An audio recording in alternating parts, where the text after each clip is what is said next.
বারাকাতুহু। আমরা আলহামদুলিল্লাহ আল্লাহ তাআলার দরবারে লক্ষ কোটি শুকরিয়া আদায় করছি আমাদের আলামিন জামিয়া ইসলামিয়া হিফজুল কোরআন মাদ্রাসার উদ্যোগে বার্ষিক শিক্ষা সফর। আমরা ইতিমধ্যে সব কিছু প্রস্তুতি নিয়েছি। আলহামদুলিল্লাহ আমরা এখন সাদা পাথর ভোলাগঞ্জের উদ্দেশ্যে রওনা দেব। তো আনুষ্ঠানিকভাবে আমাদেরকে এই মুহূর্তে বিদায় দিচ্ছেন আমাদের অত্র প্রতিষ্ঠানের সম্মানিত ভাইস প্রিন্সিপাল জনাব শামীম আহমদ।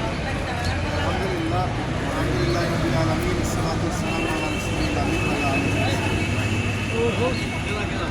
আজকের এই শিক্ষা সফরে যাওয়ার প্রাক্কালে এখানে সম্মানিত শিক্ষকবৃন্দ, অভিভাবকবৃন্দ, সুপ্রিয় শিক্ষার্থীরা, আসসালামু আলাইকুম রহমতুল্লাহ।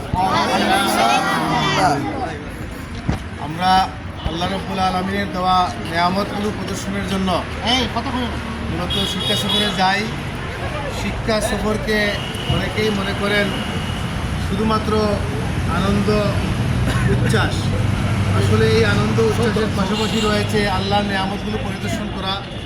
আল্লাহ রাব্বুল আলামিন যে অসংখ্য অগণিত সুনিপুণ কারুকার্যের মাধ্যমে অনেক নেয়ামত, বিশেষ করে পাহাড়, নদী, ঝর্ণা এগুলো সৃষ্টি করেছে।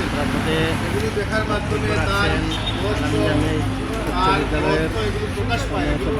আমরা বান্দা হিসেবে তার প্রতি শুকরিয়া জ্ঞাপন করি এবং এটা যাতে শুধুমাত্র আনন্দ ভ্রমণ না হয়, শিক্ষণীয় হয়, এই জন্য এটাকে শিক্ষা সফরও বলা হয়। আমরা বিশেষ করে শিক্ষার্থী যারা রয়েছে তোমরা সেগুলো দেখবে, সেখানে প্রকৃতি বিভিন্ন রূপগুলো বিশ্লেষণ করবে এবং আল্লাহর নিয়ামতগুলো দেখার মাধ্যমে আমাদের ঈমান বৃদ্ধি পাবে। আমরা আশা করব এই সাদাপাত ভ্রমণের মাধ্যমে এখানে আমাদের শিক্ষার্থীরা অনেক বিষয়গুলো জানতে পারবে, শিখতে পারবে এবং নিজেদের ঈমানকে আরও সমৃদ্ধ করবে।